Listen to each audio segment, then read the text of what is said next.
Okay, good afternoon. Good This is the afternoon. IWS podcast. My name is RJ, and I'm happy to have here today the lovely Mikaela. Good afternoon, Mikaela. Good afternoon. Thank you for having me. Of course. So today, I was hoping to, as we kind of discussed a little bit briefly before we started, some conversations around family, upbringing, culture, relationships, communication. As you know, a lot of the topics I discuss are around mental health, and so I'm naturally going to be curious about you and sort of how you see and have experienced a lot of those things in your life so far.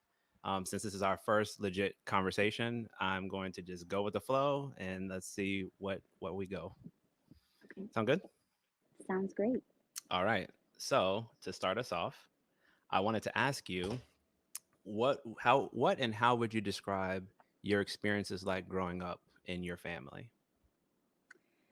Um, I came from a different family dynamic. I was actually raised primarily from or by my father. Okay. I still had my mother in my life, but around the age of like 13, Yeah. my parents separated, and I Okay. actually had full custody by my father. So he mainly raised me. Wow. Um, so yeah, I've always had a male presence in my life rather than like a mother figure. Hmm. And I feel like that definitely changed my life completely because my father is just such a well-rounded man. He has a great personality, and he was uh, just an awesome support and father figure in life my entire life. Like I've always been super close with him. So Yeah. um, being raised by him, I definitely looked at things a lot differently. Instead of being in a household that I had an actual united family, it was always just me and him. So I feel like being raised by my dad made me a lot more independent, a lot more strong. I looked at things from a lot of different perspectives, Hmm. and I feel like he molded me to really, I don't know, just he just set me up so well. No matter what happened, he was always just my greatest support system, um, and made me realize that I am capable of really just taking care of myself and doing things on my own independently, no matter Hmm. how young I am, no matter what challenges I face. Yeah. Um, he always made me look at the brighter side of everything, no matter what was going on. And he would just always keep going through challenges, but we would always get through them. And I don't know, it's just uh, a lot different dynamic when it's just a dad, Yeah. and I'm his only child too. Oh, okay. So So no siblings? no siblings. I have a half sibling, but she's from a different father, and she Okay. was raised solely by my mother. Gotcha. Um, so that just changed things completely because at the time that my parents separated, I actually was already 13, 14. So I was fully developed to have an opinion and understand what was going on, Yeah. and really be able to take from that situation throughout all the ups and downs and the challenges, and grow from it. And it really molded me into um, who I am today. And Yeah. I feel like without that, I don't know, I honestly would have had a completely different upbringing because um, Yeah. throughout the younger years of my life, my parents never really had the best relationship. So if I had to go through that my entire upbringing Yeah. until about like 18, I probably would have had a lot of different characteristics and probably like a little bit of a different outlook when it comes to romantic relationships and also just day to day relationships. I probably would Hmm. have handled them differently being exposed to something like that on a day to day basis. So Absolutely. um, I feel like it also forced me to gain this huge independence that seeing that my mom can live on her own, my dad can live on her own, and just really still get through life. Hmm. It just changed my way of thinking at such a young age, and forced me to really kind of grow up quicker than I wanted to, but I wouldn't change a thing, honestly. Wow. Man, Yeah. I'm about to digest that for a minute. It's For interesting. sure. Um, you think about this is what's interesting for me and the work that I do is obviously I get to listen to a lot of stories and people's backgrounds and their upbringings, and that's why I'm always so curious because sometimes there's times where you have unexpected commonalities with people. And interestingly enough, I was also only raised by my father, Mm. but it was because my mom passed away when I was a kid. Oh wow. And but regardless, it's what I've learned and with a lot of the people that I've worked with is that there's an interesting dynamic when you have a child that's missing one of the parents in their life in an active role. And I say that because, so just as give an example, as a man growing up with only a father as an example, um, there's going to be in most cases a very strong lack of emotional expression and support because most men that I know, myself included, my father's a black man, um, they don't teach us that. And so I have an older sister as well.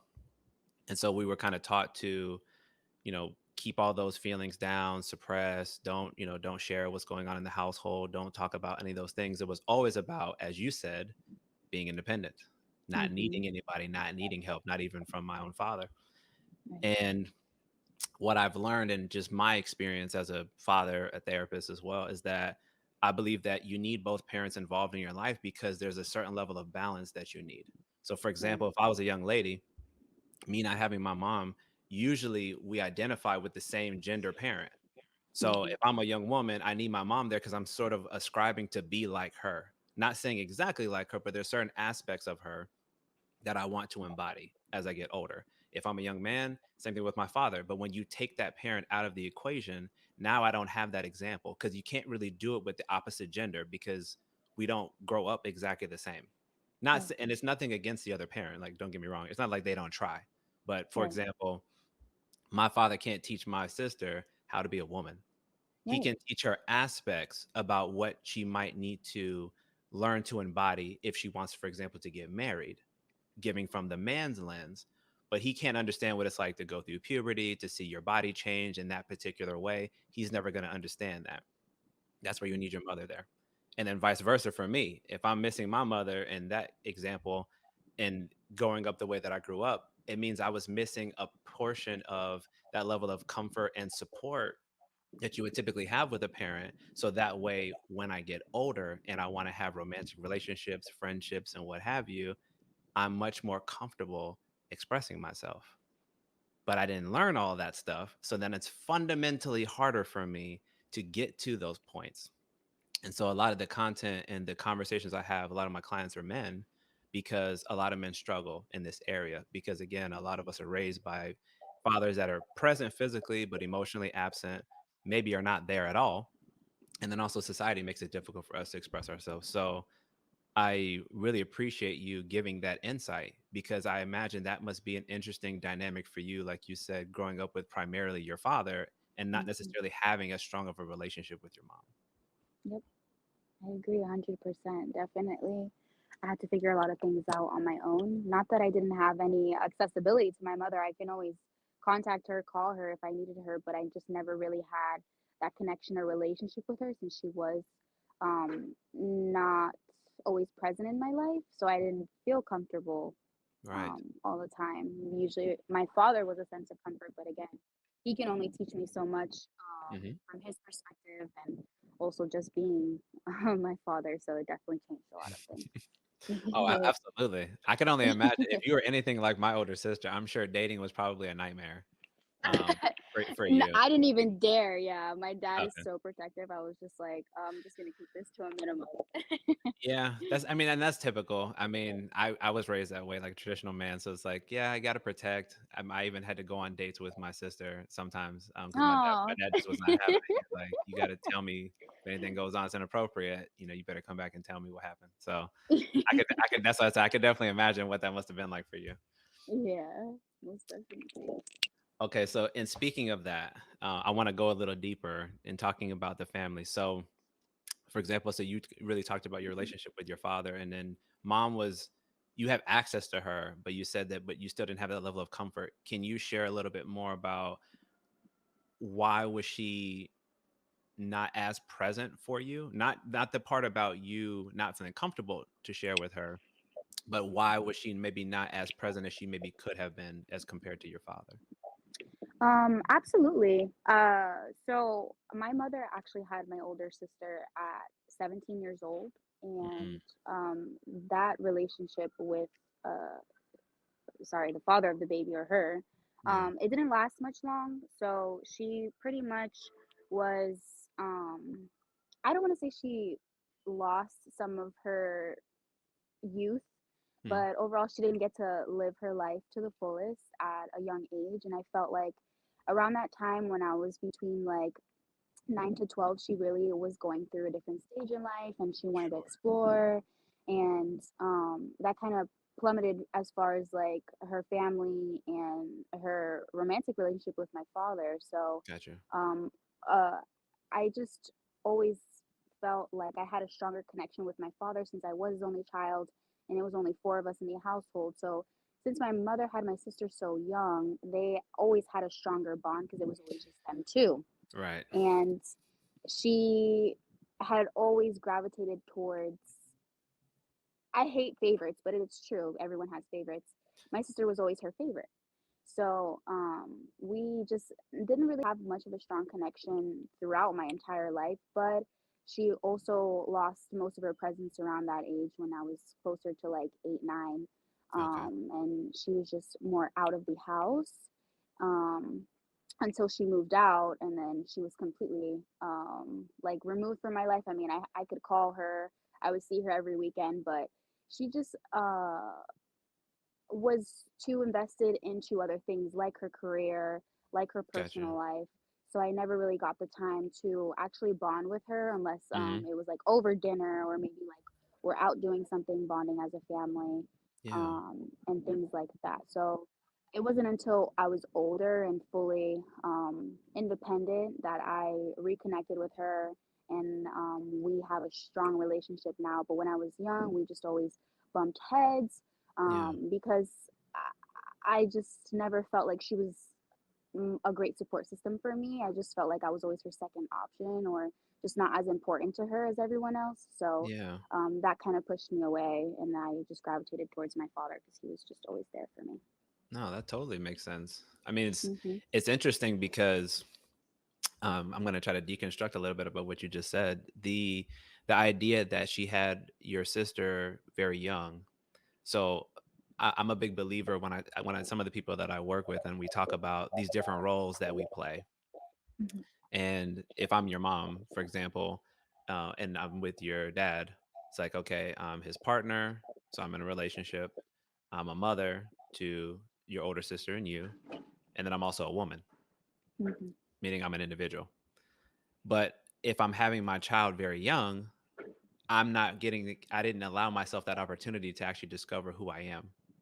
So then as I get older and I'm building this relationship with my first child, I'm immediately pivot into mom mode. So it's very difficult for me to actually ever have that time to figure out who am I until, like you said, she made the decision to kind of remove herself from the relationship with your father and then just focus on herself and your older sister. And then obviously not negating you, but obviously taking some of that time away and trying to Hmm. find herself. It's just interesting how those things play out. Like those are like unintended consequences. Right. Like if you have a child young, like you're not necessarily thinking about how that might play out in your future, but it's just very interesting that well, number one, I'm happy that you reconnected with her, and that she was open to that. But it's interesting because sometimes you don't, from a parent perspective, like you don't always get that opportunity because a Right. child doesn't owe you that extra opportunity. Like our role, to me anyway, is to create that bond, demonstrate that we're committed, that we love you, that we're going to be there. And if we don't do that, just like any other relationship, it will not last. But I think a lot of parents, and I'm speaking this both as a father and as a son, because Hmm. some parents to me have it confused where they feel that you are entitled to a relationship and I don't really have to do anything. I birthed you, I helped Right. make you, so I don't have to do anything. You always have to be there. And I firmly disagree. It's like any other relationship. If you don't work at it, don't expect me to be there. So I'm happy that your mother is in your life and that you all were able to reconnect, because I know that that's not always the case. Sometimes if you weren't there in those critical years, I might not want to talk to you for a really, really long time. And it did play out like that, to be transparent, because at that age, when they officially separated and they actually went the legal route, so we went through court and everything, Hmm. and I was old enough, like I mentioned earlier, to understand what was going on. So like that also created a sense of hatred and Mm, frustration and just a lot of ugly things, yeah. in our already rocky relationship. And I didn't want anything to do with her. I was like, look, you're not even here for me. Now I'm forced to spend time with you, and we're never on the same page. So it was so rough, like my entire like teen years, Yeah. um, until I kind of grew past that, and I really had a heart to heart with her, and we just reconnected. But it was always rough.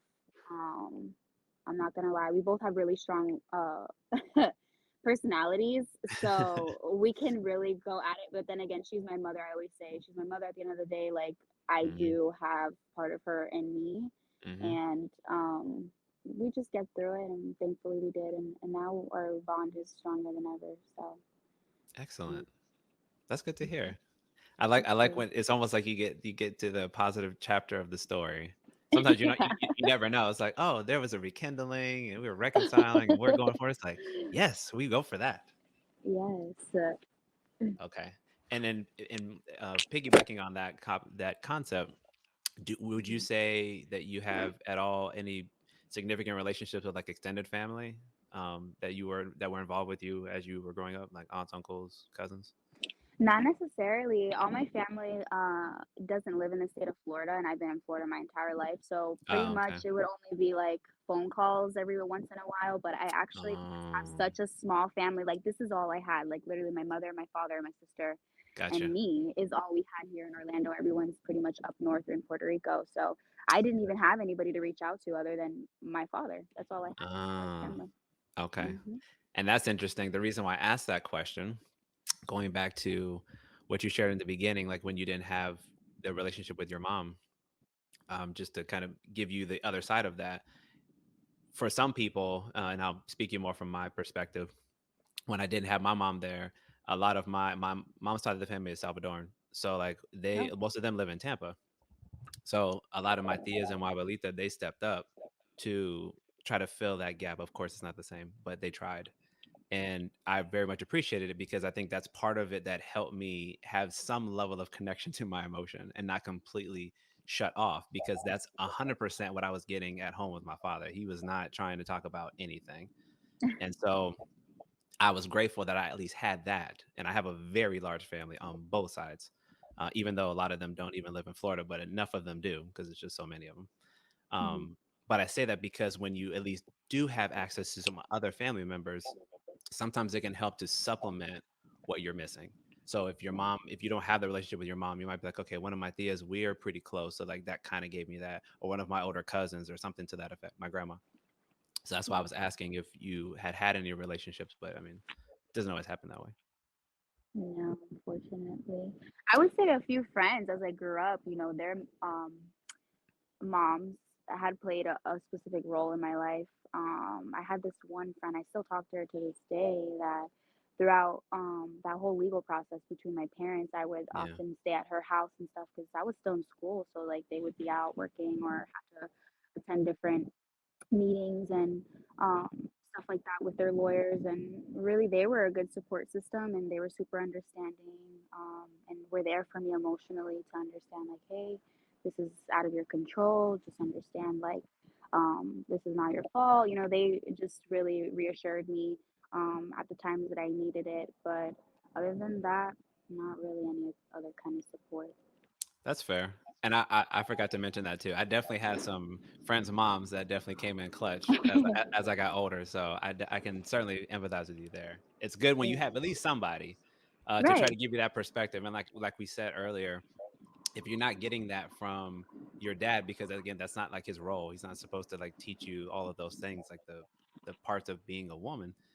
It's Hmm. good if you can get some part of it from somewhere. The hard Yeah. part is when you don't get it from anywhere, I mean, and now you're growing up like really confused.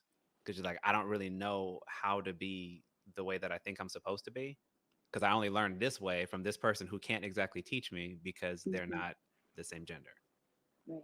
right? That's good. But I'm glad that at least you had that too. Thank Something you. better than Me nothing. too.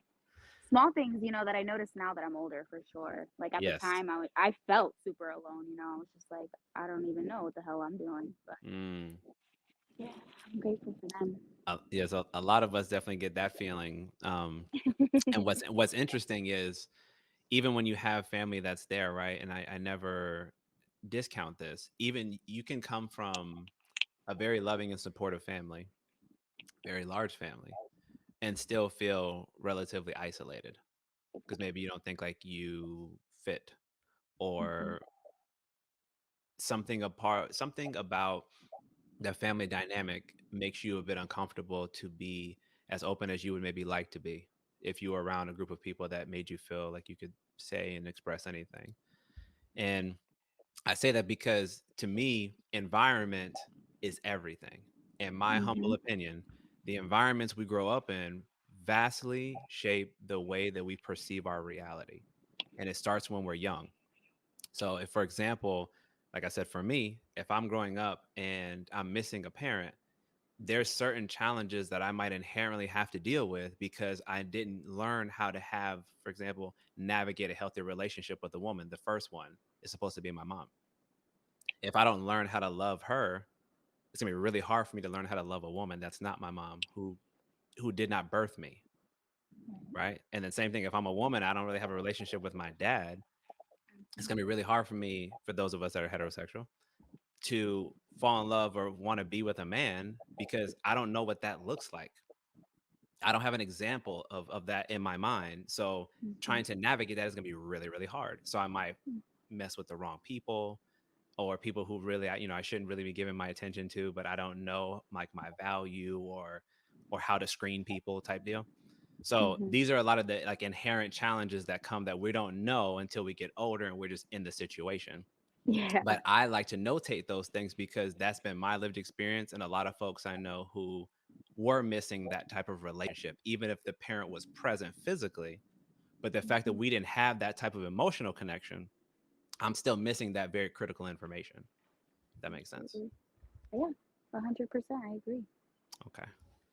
So I'm going to pivot off of that because you mentioned something a moment ago talking about your family. Okay. I'm gonna pivot to culture. Alrighty. How do you think your family's cultural background has influenced the way that you not only see the world today, but like how you deal with people in your day to day life? Um, honestly, it can go both ways. So I would say overall it influenced me positively Hmm. because in a Spanish culture, normally it's super super family oriented. Hmm. Your parents, once they get married, they're married for like literally the rest of their life normally. Hmm. And it's just like everything is about family, family, family. So Yeah. I learned that very early on that family is like the most important thing. Um, and to always take care of those that are related to you no matter what, Hmm. which you were mentioning earlier, that's not always the case. Which Right. I agree, but that's at least what they force you to, or they influence you to believe anyway. Right. Right. So I learned that it's always good to take care of your loved ones and yourself and always have a strong sense of family. And that's one of the most important things and the beauties of life. Hmm. But since I didn't grow up in that environment and I also was exposed to different toxic cultures, between families that, it seems all pretty and beautiful because they've been married for 40 years and they have like a Hmm. flourishing family and all that stuff, but they have their challenges, or they're not always meant to be, but they stick it out because they believe Right. that like you should only have one partner in your life and stuff like that. So Yeah. I feel like I kind of picked and choose from both scenarios, not both scenarios, but like different. Like aspects of both cultures. Yeah, and kind of created my own thought process of you know family is important, but you build that bond, and then once you're with someone that you're comfortable with, and that's who you would essentially like commit to, and kind of grow with that. I mean, there's not a specific way that you have to do things. I Hmm. mean, we as a in Spanish culture know that like I don't know. It's just like it can be toxic sometimes, and people don't like to admit that. They just like to go with the flow and like, yeah, this is family. Let's have a huge family event, and everyone kind of talks talks crap or is shady, and it, things it, aren't as it's okay. beautiful It's as they okay if seem. you need to use explicit language. By the way, it's okay. I was like, I don't know if I could curse. This isn't for kids. Don't worry. I was like, I don't want to curse too much because sometimes I can get a potty mouth. But basically, it's not all of that. It's really not that great. Once you do follow those family traditions where you feel like you're forced, um, to have these traditions and Hmm. certain relationships and stuff, and it doesn't work out for you. And I just feel like that can really make or break you as a person, because then you're stuck in maybe in a miserable relationship, or you just want to outlive this dream to fulfill like your normal tradition and family roles and stuff, but it's not what you want or how you feel like you're meant to manifest your life. And Hmm. I just kind of broke out that shell once I realized that, hey, this is what a family should normally be like, or what at least my background says is normal, and I didn't Yeah. find that normal. And I'm still all right. If anything, I'm glad that it wasn't normal, because I felt like it pushed me to realize that not everything has to be black and white or like Correct. how everything is just been for generations. Like you can literally just break that shell and be who you want to be, and life is never linear and things are never perfect, but just Yes. read and trust your gut and go with that. Agreed. Agreed. I'll give you the biggest high five right now to the camera. Yeah. No, 100%. It's interesting the way you describe that, because I know there's certain aspects of all cultures that we may not be maybe the most proud of, but we tend to shy away from. I definitely agree with you on the family side. Like I said, my family is very ginormous, and when my grandmother's no longer here, but when she would call, we all showed up, no matter where we Mhm, were in the world. And what I think is interesting, though, to your point, the concept of family. So, and this to me is where a lot of things in life are very gray. Most things are not black and white. We like to oversimplify life and make it seem like it's either or, but most things in life are not. It's on mhm, a spectrum. But I say that because, like, for example, I grew up in the church. I don't subscribe to it now, but I grew up in a Christian church. And on my mom's side, they're like devoutly Christian.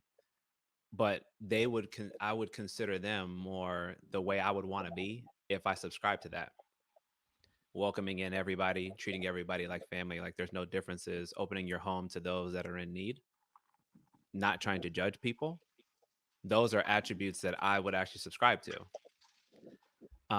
But I understand that that's not always the case. And then even within that sort of understanding, within a family unit, there might be individuals, particularly if you have a large one, that don't always embody those type of values, which is what I feel like you were kind of speaking to. mhm, And I, of course, I don't agree because I'm very transparent. I'm very direct. I'm very open. I want to be treated with respect, just like everybody else. I don't want people talking, behind people's back, things like that, because I feel like that's quite childish and immature. right. But at the same time, people's family dynamics is hard because people, as individuals, we are all not only inherently flawed, but we're inherently complicated, all of us, which is why most things are not black and white, because we are not black or white. We are everything and anything in between.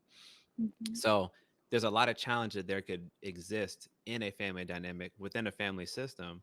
And I think it's important for us to like acknowledge some of those challenges so that when we want and are ready to create our own family, we can really, so I would say, sculpt it and craft it in such a way that we truly value and appreciate. Maybe I'll take some aspects of this part of one part of my family and some aspects of this part of my family. Or this was some of my friends that I spent time with them. Like I have a best friend and his parents to me are like the gold standard. Like I didn't have the best examples growing up. So to me, I want to embody what they showed me. mhm, Like I want to take that, right? So yeah. you take it from everywhere. But we talking about the cultural aspect. I think that's important because sometimes we don't necessarily agree with what our culture tells us, Mhm. right? Or maybe we could say our subculture tells us, because we have American culture and then we have like the And then, Latino culture, yeah. like within that, right? And then depending on where what country you came from. So I say all that to say it's inherently complicated, and how we adopt aspects of it is also going to be inherently complicated. But I think it's important that we are willing to acknowledge and express these things like you are right now. So when you talk about your family and the way you'd want to create it, maybe more or less moving forward, things that you would change, can you share a little bit about what are some of the aspects that you feel like are particularly toxic or just troubling that you would not want to carry over into the family you would create? Um, I would say when it comes to like decision making Hmm. between a mother and a father for their child, Yeah. I definitely would make that something a little bit more private, instead of it being something that you would do in front of your child. You know, you kind of going back and forth. It's good to have different opinions between you and your partner, Hmm. but I think decision making should be something more private between parents. So when they Agreed. come to their child, then we're all on the same page, Hmm. and everything is clear. I think that's something that's important. Respect, too. I 100%. just feel like that plays into it when it comes to decision making and also just like raising a child, too. Respect is super, super important, Hmm. not only to uh, teach your children, but also make sure that they respect both parents, Yes. at least to the same degree. And I would say probably like unity and bonding. I would want to be more interactive with my family and really make sure that I'm taking the time to do things together no matter Hmm. what. Like always setting time aside to make sure that I'm available for my loved ones and to make sure that I'm a good support system, but also gaining trust Yeah. and just building a strong relationship where they're comfortable enough to understand that hey, I'm your parent, but not make it friendly to the point where parents are like, yeah, I'm your friend too. Like I just think that's a big no. I'm like, no, like you Agreed. can't introduce the friend thing. Like that just never really works out. No. Um, but I would say small things like that. It's just little Okay. tweaks to like your overall relationship, and bond that you build with your child and also with your partner. You know, going Hmm. through the phase of understanding, the personality and the overall human that you brought to this world, Yes. and doing it together is important. Absolutely.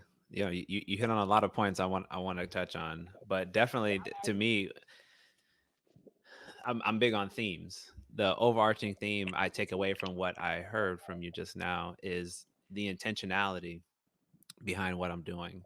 I want to be intentional about how I'm going to bring this family together, the way we're going to interact, how we're going to build and strengthen these relationships with whether it's my child, my partner, my other family members, and what have you. And I think all of those things are great.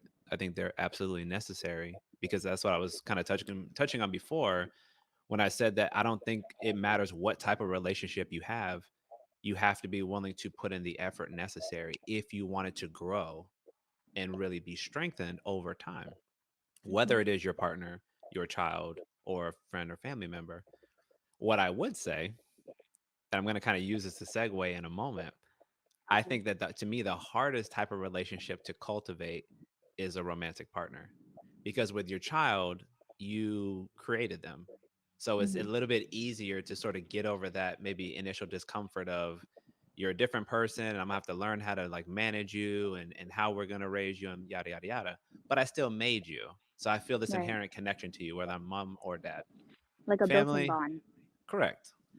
Family, I didn't choose you, but I might feel some inherent connection to you because I know like we have the same name, the same culture, we came from the same region, what have you. So I feel a connection there. Friends, we choose them. So hopefully we're choosing people that we like. I would only hope. Mhm. And then romantic partners, we choose them too. But the Mhm. harder part about a romantic partner is, but I have to figure out how to integrate my life with yours.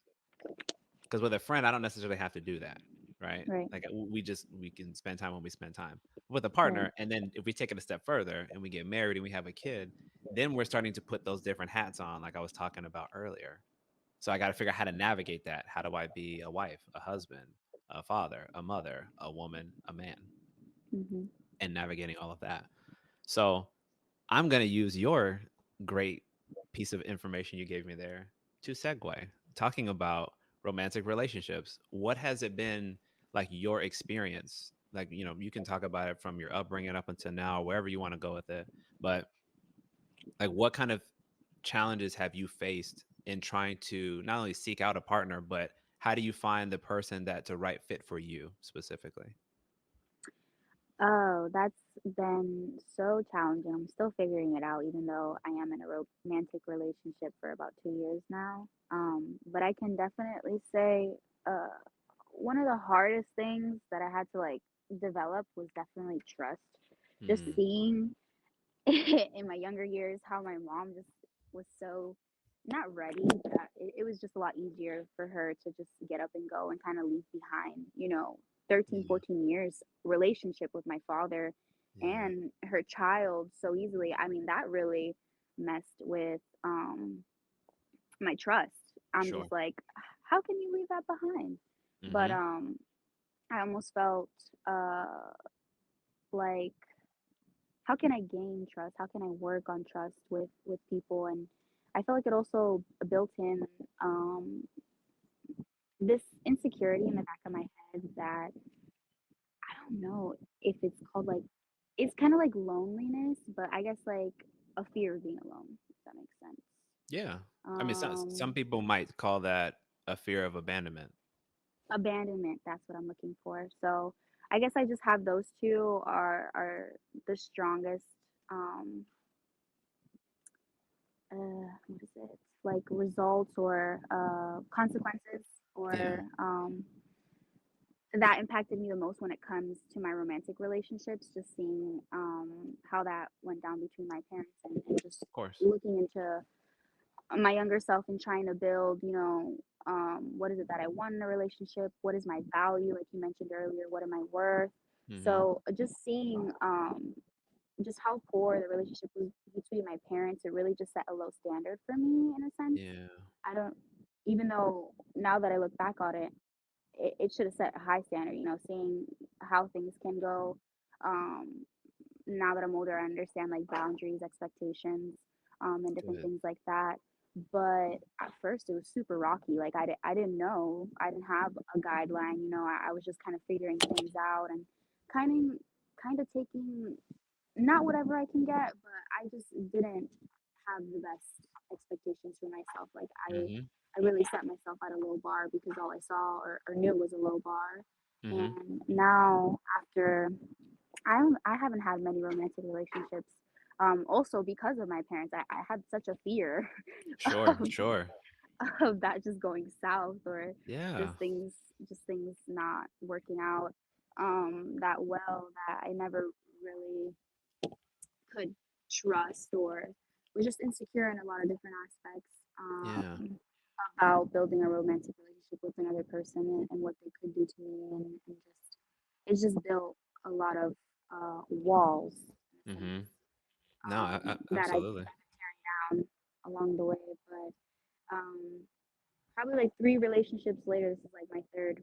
Uh, Yeah. I wouldn't say long term, but it's been like a years relationship anyway. I'm really starting to understand the importance of communication, of Mm-hmm. value, of um, just overall the way that I am with myself as far as like mentally, like checking in, understanding my worth, Correct. emotionally, and stuff like that, and really just trying to improve different things in my relationship so I can avoid a situation like how I went through with my parents. Mm. Yes. I couldn't agree more. And that's when I was talking about environment, that can be the scary part. going back to what you were saying about my bar that I set in terms of expectations. When you this has been my experience, when you don't really come from an environment where you feel like you get built up a lot and you have a high sense of self-worth, it's easy for settle for people who won't treat you the best because that's the expectation. So for example, for me, my dad was like he's like, I mean, I was a military man. I am a military man too, but he was as well. And but Yeah. he was just like hypercritical, hyper aware of anything that I ever did that wasn't to his standard. And he just really beat me and my sister down, like physically, mentally, and emotionally, like our entire life.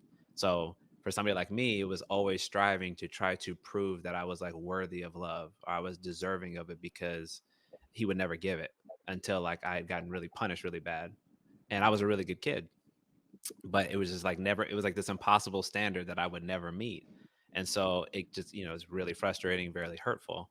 So you fast forward, and how does that translate into a romantic relationship? Well, then I can settle for somebody, which I did, and end up conflating like abuse with love, where I'm so used to getting that at home from my father, then I'm used to getting this from like this person who I feel like, okay, she's saying she loves me too. So I guess that's what I should expect, is to Mm-hmm. be mistreated like this.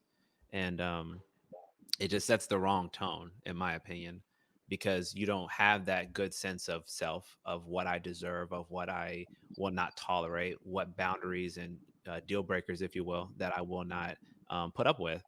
But if I don't come from households where I'm being built up in that way from very young, then as soon as I start into my first foray into dating, it's naturally going to blow up in my face, because the Mm-hmm. people I'm entertaining are probably people I have no business entertaining or even allowing to get to know me and putting my energy in them. And that to me again is why our environment is so important, because it sets that tone of what will I initially deal with. If my bar's up here and I'm not going to take anything less than that, then going forward, essentially I should find what I'm looking for a bit more quickly. But if my Mm-hmm. bar's way down here, I might have multiple relationships before I figure that out. Like, might get my heart broken multiple times, might get really jaded, might just like you said, avoid even trying to seek somebody out because I'm afraid because of what I saw. Maybe I saw, abuse. So I'm like, ugh, if that's all that's out there, I'd rather not. So, Exactly.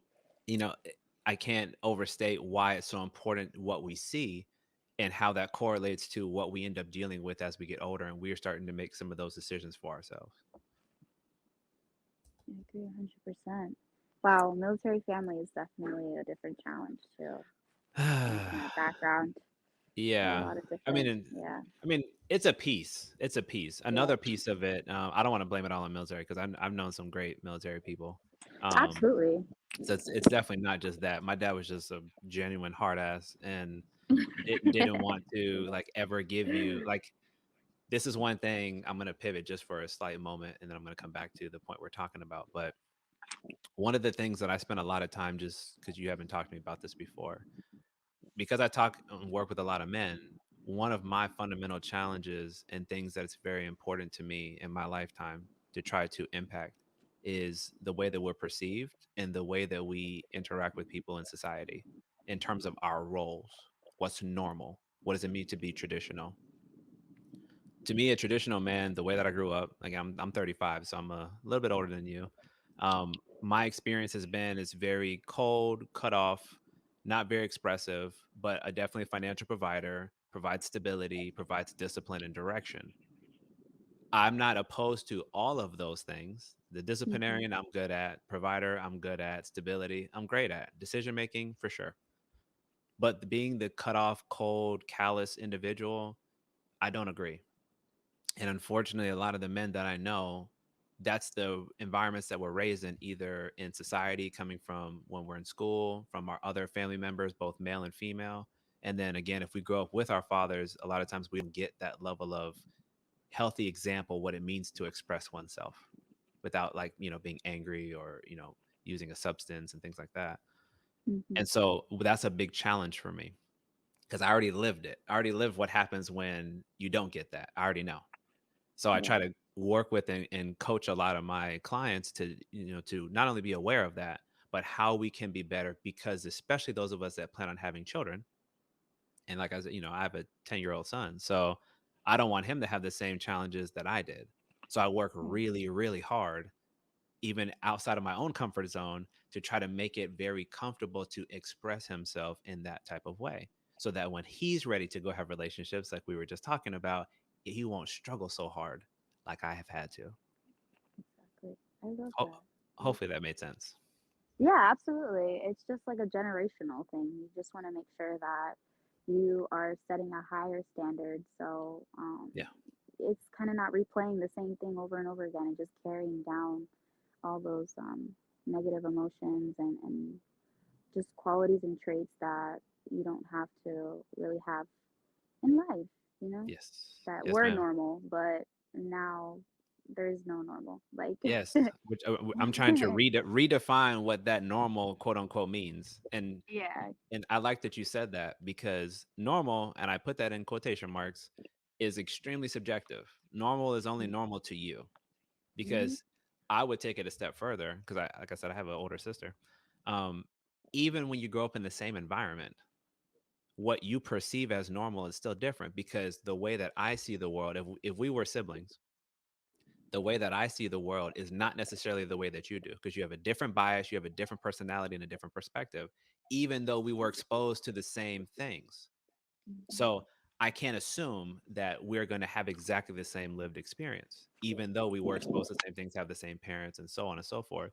But it's important to acknowledge that I am going to have my own viewpoints on those things, but sometimes it sort of can get lost in translation, because we as people just tend to make a lot of assumptions about what the other person thinks, how they feel, that we know what they feel better than they do, this kind of stuff. And again, I Mm-hmm. challenge all of that. I'm like, no, you're the expert on you. You know how you feel better than me. So don't dare assume or be arrogant enough to think that you're going to tell me how I feel about you or about the situation or what have you. And in relationships, I find that's a big area that we get way too comfortable in. It's like, I've been with you for a while, so I think I know what you're about to say, so I'm not going to say it. Or I'm going to Mm-hmm. fill in the blank for you, and I've kind of gassed myself up to how I Mm-hmm. think you're going to respond based on how I may have said something to you in the past. And as you mentioned, it all goes back to communication. So I'm going to take that a step further in the context of relationships. Where do you think you've had your biggest challenges when it comes to romantic partners, and just being able to communicate in an effective way? I guess opening up emotionally, like you mentioned, we've been talking about the subject, but being raised by a male, it Hmm. doesn't really set you up to be as open or really give yourself um I kind of see it as like a look into your mind, into your thoughts, into your emotions. You kind of just bury that. Hmm. So really making myself emotionally available is so challenging. I still struggle with it, but I'm a lot better now. Understood. Um, as I apply a lot more communication and really speaking my mind instead of, biting my tongue and just making sure that things are clear and I'm really expressing myself and how I'm feeling. So my partner is aware, one, but two, so we can, build on that and work through it Hmm. instead of just covering all up and just digging myself in a deeper hole. And then that just brings on a lot of other things. Um, like negative thoughts and assumptions and even more insecurities and doubts and just it's just literally a spiral effect. Yes. um so I would say emotions, really just being verbal and being honest, and honestly even identifying what is it that I'm feeling and how do I communicate that, or Good. now that I know that I'm feeling this, what can I do to improve, or what can I do to really work on it Hmm. and learn from it and just not make it an obstacle, but really see it as I'm going through this as a challenge. How can I get through it? um, just slowly but surely. So I used to never really open up about how I felt. I would just Hmm. bottle it up and act like everything's okay until you Hmm. get to this point where the bottle's about to bust and you're just like, Yes. nothing's working. Like I hate it. It's horrible. Like it just turns so Yeah. ugly. So that really took me some time. But as I get to learn more of myself now and really discovering who I am now that I am 22 and I'm understanding more things Hmm. um, as a young adult and in life, and not just through like this fake lens or this when you're younger, you just kind of live a different world. So Sure. um, I would say that's been my biggest challenge, but I honestly love how far I've come because I really feel like I'm starting to gain um, a different sense of self. I'm really getting to know myself a lot deeper, and it also just improves my connection with my partner romantically and other people because you understand things within yourself, and you can connect with others because they're probably going through something similar, or Hmm. you can at least be a little bit more empathetic or a lot more empathetic and understanding. And yeah, just opening up more really has been my biggest challenge, and being Okay. honest about how I feel instead of just lying that I'm okay. No, that's really good to hear that you are doing that. I will say, even for me, it took me quite a long time and a lot of therapy to even understand like the importance of doing that. Because again, when you're raised in environments where that's not particularly valued, then you don't find it to be important. So then you fall into these pitfalls of mistakes that were very avoidable. And we Hmm. find ourselves in these situations where we're maybe being very reactive instead of proactively trying to avoid or learning to troubleshoot ahead of time so that we don't have to have these big blow ups or arguments or whatever disagreements we're experiencing. But as you said, it's not normal for a lot of us, And again, a lot of the people in the audience I work with are men, but it doesn't mean that obviously you're a perfect example of women can go through it as well, particularly if you're raised without having that connection maybe with your mom as much when you're young in those formidable years and learning to express oneself. Or even if you see the example is these two people, i.e., my parents or my guardians or whoever raised me, don't communicate well and effectively. I don't have a good example of what that looks like. So, how the hell am I going to emulate what I haven't seen? You can't. And Yeah. so we make the mistakes. You walk into the trap, you screw it up, and then you got to learn. And we got to Mhm. make those hard lessons. And so I'm happy that you are starting to become aware again because you are so young. You're probably going to avoid a lot of the stuff that I did and other people, I'm sure older than me, have had to go through and might still be going through to recognize the importance of doing so. And even to your point, it's not just about your romantic partner. That is clearly very important, but it's actually for everybody. I need to be what I say is I like to over communicate and over clarify with everyone because in many cases we assume way too much about how people think, what they feel, and not allowing them the space to actually express themselves freely. Mhm. So instead of doing and leading with all this assumption, let me take a step back and simply allow that person to articulate for themselves. When you said this is how I interpreted it. Is that what you meant? And they're like, oh, no, that's not at all what I was trying to say. Oh, okay, good. Because I was about to get really upset and I just wanted to make sure that I was not like I was correct if I was going to do that. And I usually talk about this idea, not to make this like a therapy session, but I talk about this concept of like thoughts, feelings, and then behaviors. So sometimes, like if we're feeling anxious or we are concerned about something, maybe it's a conversation we have to have with our partner or somebody important, we might have a thought about it before we've had the conversation. That's the anxiousness talking. And then that Mhm. thought leads to a feeling. So now I had this thought already formulated. Now I feel some type of way about the thought that I said. And then the last part in the chain is the behavior. Now I'm behaving and I'm acting on that feeling. But the amazing thing about that chain is I never confirmed with the person to determine if I was correct or not. So I did this whole spiel where I might have blown up my family, blown up the relationship. I could have did a whole bunch of stuff and I don't even know if I was right. So I could simply avoid all of that and just say, hey, when you are saying these things to me, or when you're expressing yourself in this way, is that what you meant? Is this what you intended? Because this is how it's making me feel. And I want to be sure before I go further down this line of thought that I'm not wrong, and sort of baking in the idea that I can always be wrong. Yes, I look at this and it looks like this. And the Mhm. bias that I have, that we all have, makes me think I'm right about 99.9% of the way that I see everything. But I got to Right. always bake in room to say, I could be wrong. So let me ask. Hmm. You get what I mean? Yeah, I love that. And honestly, thank you for that. I should. You got me thinking in the back of my head.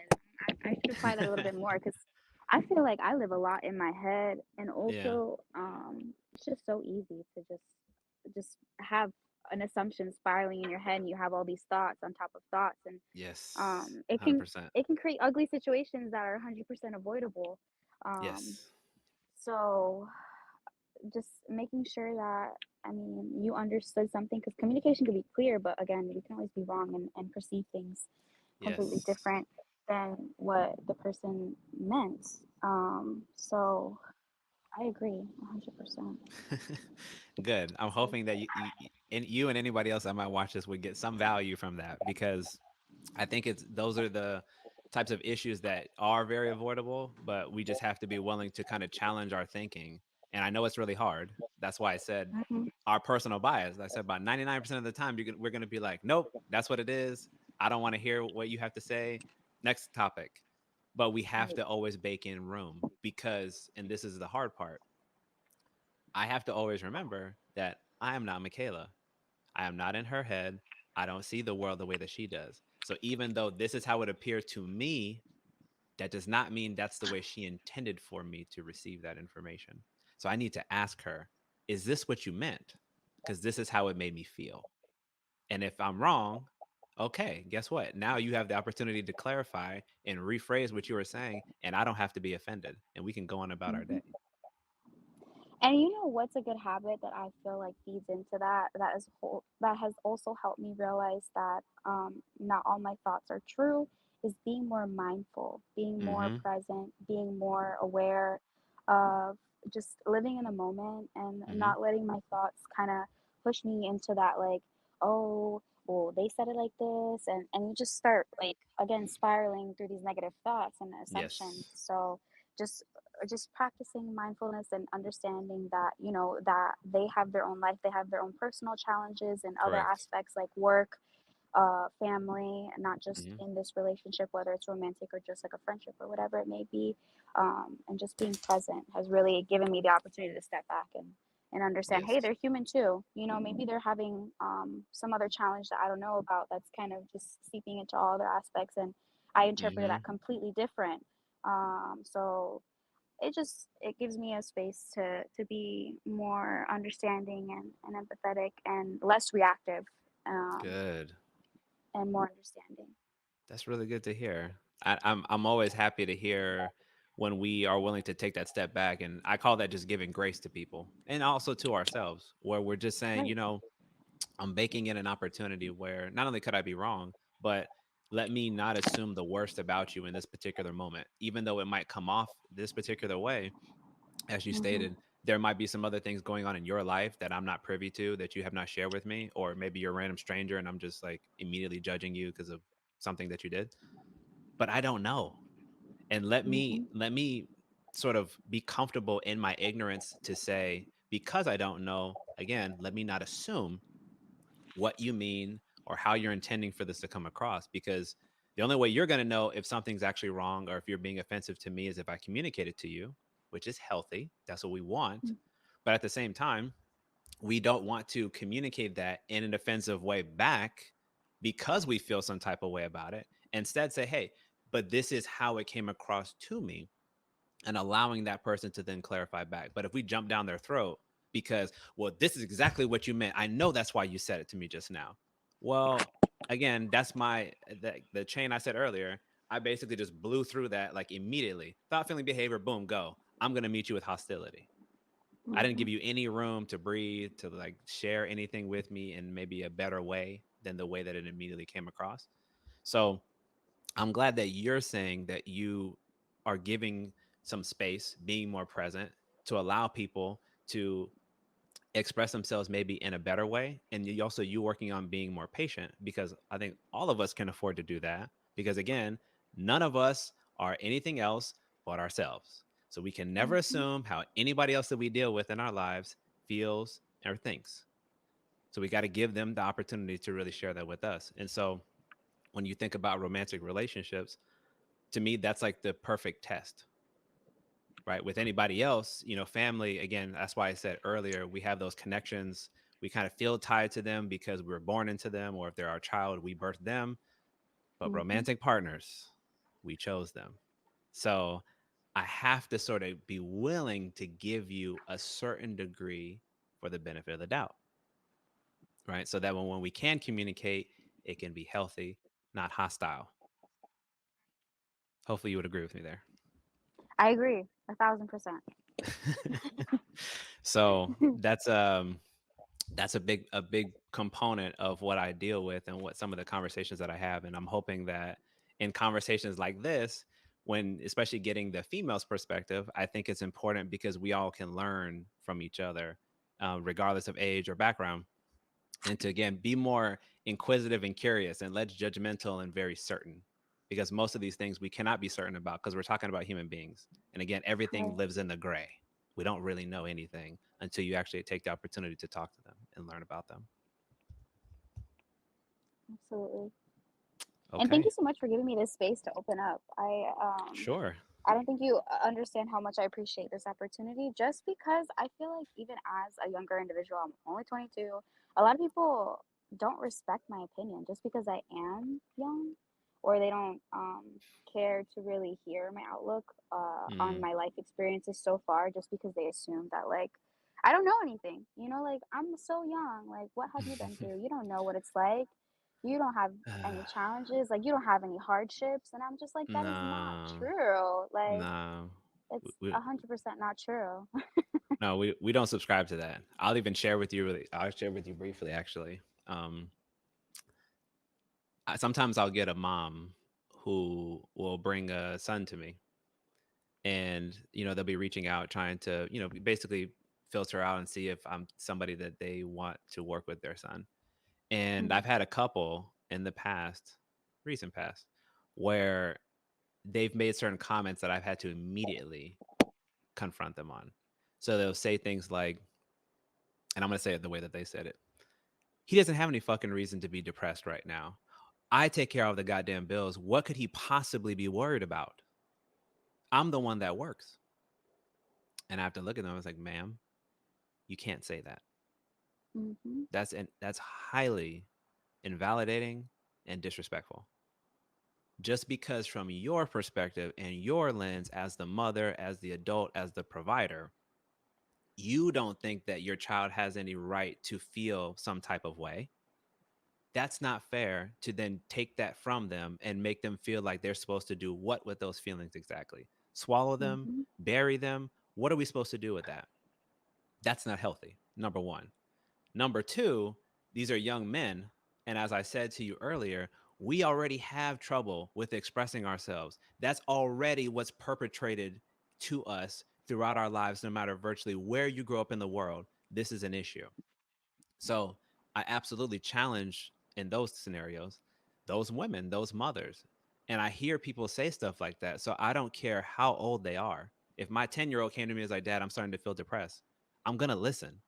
I'm not going to say, mhm. oh, well, you have no reason to be depressed. I take care of everything. What could you possibly worry about? That's not fair. It's not. It's not fair to say that. So you will certainly never hear that from somebody like me. And if people out there are invalidating young people and saying, well, you shouldn't have an opinion about anything, I think that that's just disrespectful. Like point blank, period. I wouldn't endorse or support any type of thinking that makes it seem as though any person, regardless of age, is not allowed to have an opinion or a perspective on whatever the topic is. Hopefully that gave you my firmly rooted opposition to Mm, how whoever's I'm been with telling you. you that stuff. I'm with you. I just honestly, like you said, I don't even subscribe to that. I'm like, once they tell me that, I'm like, alrighty, I kind of gauge where you're at, how you feel, understood, Yeah. keep it going. No, I heard, man. And again, and then same to you. I appreciate you for being here. Because you might resonate with people at a different age demographic who might be going through very similar stage of life that you are. And to me, I'll say this one last point. Um, it's been my experience. I feel like it takes virtually our entire 20s to really start to figure out who we are as an individual. And obviously, I'm not that much older, but and I feel like my 30s or our 30s beyond is where we can actually take action, like to create the reality that we want to based on learning who we really are, Who we what we want are. to manifest. Abs- But I think it takes that long because for a lot of us, again, we don't grow up in environments that really challenge us to discover who we are. It's more like be seen and not heard. For some of us, that was my upbringing. Or just perform academically, but nobody really cares about your interests or your passions.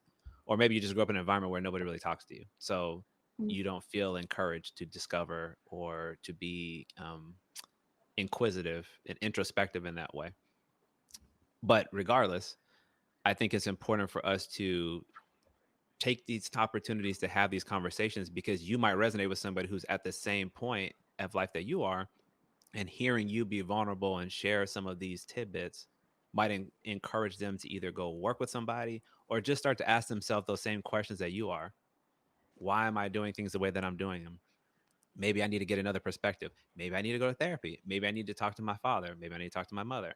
All these different things that I could start working on. And I think we just want to spark the conversation, mhm. and get somebody who, if they're feeling unhappy, if they're feeling upset, if there's aspects of their life that they're not happy about, what can they do now to start putting in the effort to make whatever their goals or their dreams are start to become their reality. And sometimes we got to get out of our own way. There's Yeah, things that we're doing that are contributing to our own misery. And so learning so true. how to change your perspective or how to be more optimistic or hopeful for the future, it takes a lot of time.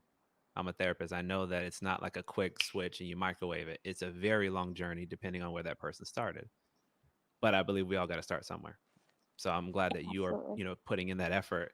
And hopefully, again, you don't have to deal with half the challenges that many of us have had to when you get to our age. I can say it's all thanks to just my upbringing in general. Since I did just live with my father, I just feel like I've always been surrounded by people who are a lot older. And I also feel like social media played a big part, like just seeing Mm, all different kinds of people's and opinions and personalities and quotes and just different ways you can live life. I just feel like it really just opened up my mind to realize that there's not one way to do things. There's so many different ways that you can do things, and you determine that um, through really discovering who you are. So yes, I get most you definitely. 100%. Well, excellent. I feel like that's an appropriate way and time to end this. So I really appreciate you for being here. And I love everything that I was able to learn from you. Perhaps, Oh, potentially, maybe there'll be a follow up, if you would be so kind in the future. But I really like absolutely. all the feedback you provided, and again, the information to me is the most important part. Um, Speaking of social media, I'm very much not savvy when it comes to that because I didn't grow up with it. But I do see the value where people who may be going through things, and this sometimes you might reach a piece of content that just might speak to you and it might inspire you to then want to do something to change your life. And so that's me getting that understanding is what is pushing me to do this. That's why I'm doing this in the first place. Because I Mhm, recognize that I can't work with everybody. It wouldn't be enough time.